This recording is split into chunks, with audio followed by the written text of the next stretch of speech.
Hello बच्चों, let's read the question. In Rutherford model, potential energy of the electron in an hydrogen atom of radius r is given by, here we have given four options. Now to answer this question, first we will discuss here the key concept, and here the key concept will be given as electrostatic potential energy, जिसको हम यहाँ पे U से indicate करते हैं.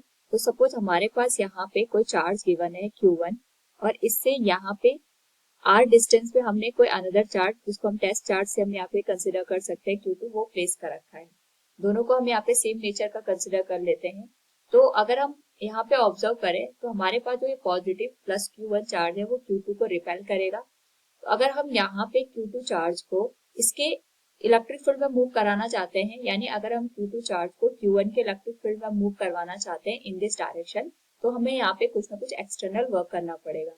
और जो भी यहाँ पे एक्सटर्नल वर्क किया जाएगा वो इस पूरे सिस्टम में as a potential energy store हो जाएगा, जिसको हम यहाँ पे रिप्रेजेंट कर सकते हैं K into Q1 Q2 divided by R के. तो यहाँ पे जो R होता है, it is a distance between the two given charge. K is the constant, Q1 Q2 are the charges of the given system.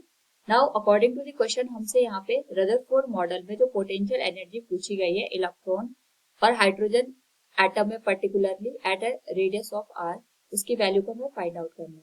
तो सपोज हमारे पास यहाँ पे हाइड्रोजन का एक एटम है. वी नो दैट हाइड्रोजन में अगर हम न्यूक्लियस की बात करते हैं तो एक प्रोटॉन होता है हमारे पास, और यहाँ पे इसके पास एक ऑर्बिट होती है जिसमें एक इलेक्ट्रॉन एग्जिस्ट करता है. इस पूरे सिस्टम को यहाँ पे अगर हम ऑब्जर्व करें तो ये मान के चलते हैं कि जो ऑर्बिट है इसकी रेडियस r के बराबर है. तो यहाँ पे हमारे पास जो पोटेंशियल एनर्जी की वैल्यू होगी that will be given as, क्योंकि यहाँ पे हमारे पास जो सिस्टम है अगर हम देखें तो जो इलेक्ट्रॉन है इस पे नेगेटिव चार्ज यहाँ पे एग्जिस्ट कर रहा है और जो प्रोटॉन है इस पे पॉजिटिव चार्ज एग्जिस्ट कर रहा है. नाउ अगर हम ऑब्जर्व करें तो जो प्रोटॉन है ये इलेक्ट्रॉन पे यहाँ पे अट्रैक्शन फोर्स लगाएगा, जिस वजह से यहाँ पे इलेक्ट्रॉन को न्यूक्लियस के क्लोज यहाँ पे मूव करना चाहिए था. लेकिन यहाँ पे हमारे पास जो इलेक्ट्रॉन होता है ये इस फिक्स ऑर्बिट में यहाँ पे मूव करता रहता है, यानी इलेक्ट्रॉन और प्रोटॉन यहाँ पे एक दूसरे के साथ बाउंडेड है.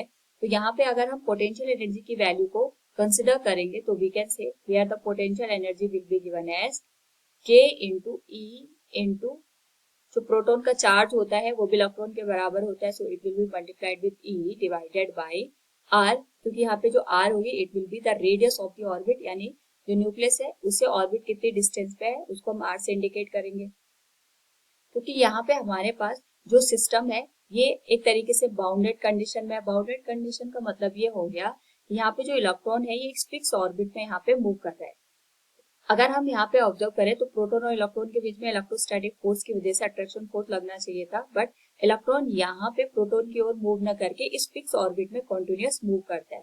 तो इसका मतलब यहाँ पे ये हो गया कि दोनों यहाँ पे फिक्स्ड डिस्टेंस में सिचुएटेड है. तो यहाँ पे हमारे पास जो पोटेंशियल एनर्जी का नेचर होगा that will be negative. So we can say here, यहाँ पे जो नेगेटिव साइड हमने यूज किया है ये इसलिए यूज किया कि इलेक्ट्रॉन यहाँ पे फिक्स्ड ऑर्बिट में मूव कर रहा है, यानी दोनों बाउंडेड कंडीशन में. अगर हम यहाँ पे नेगेटिव साइन यूज ना करेंगे तो इसका मतलब ये होगा कि पोटेंशियल एनर्जी पॉजिटिव हो जाएगी और इलेक्ट्रॉन अपने ऑर्बिट को छोड़ करके बाहर चला जाएगा. तो इसका मतलब यहाँ पे अगर हम नेगेटिव साइन का यूज करें तो ये हमें potential energy for that particular bounded region को रिप्रेजेंट कर रहा है. So we can write it will be given as minus K into E square divided by R. K की वैल्यू होती है 1/4 पाई एप्सिलॉन नॉट, इसको हम नेगेटिव साइन के साथ यहाँ पे लिखेंगे E square divided by R के. So from the given question we can say in Rutherford model, potential energy of the electron in an hydrogen atom of radius r is given by minus E square divided by 4 pi epsilon naught r. Option C will be the right answer. Hope all you understood it. Thank you and best of luck.